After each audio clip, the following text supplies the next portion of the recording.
Non, merci, c'est Madame Okay, la Présidente. merci. No, thanks. Thank you, Madam Chair. My question is for Mr. LeBlanc.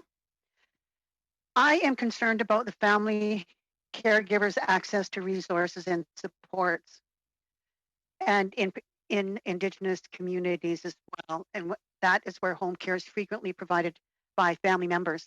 Family caregivers often have difficulty accessing resources, training, and support necessary to provide end-of-life care.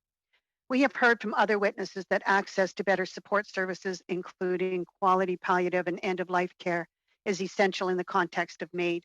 Given the importance accessing culturally appropriate palliative and end-of-life care, are you able to speak to the accessibility of resources and training aimed at helping family caregivers support their loved ones during the MAID process?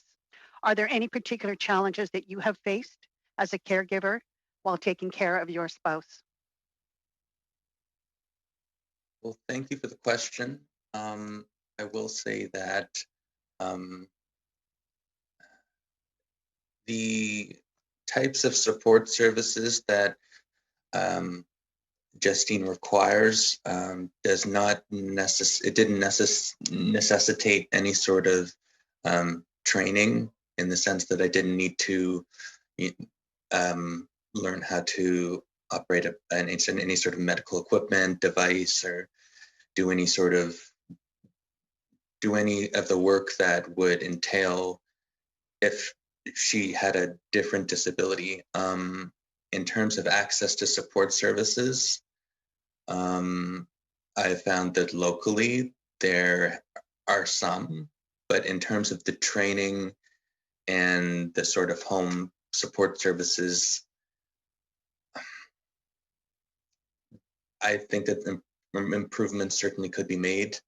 But for the mere fact that Justine doesn't require a lot of support services outside of what I'm already equipped to provide and handle on my end, I haven't really sought out those services beyond simply looking them up. So it'd be unfair for me to really comment, especially in other communities such as Indigenous communities, in terms of their access to support services and end-of-life care. I do think the support has been adequate on my end, and I don't have any complaints there, but I'm certain that that's not the case for every caretaker or a caregiver. Sorry. Thank you. We wish you the very best. Thank you, Senator Boyer. We will now go on to Senator Keating.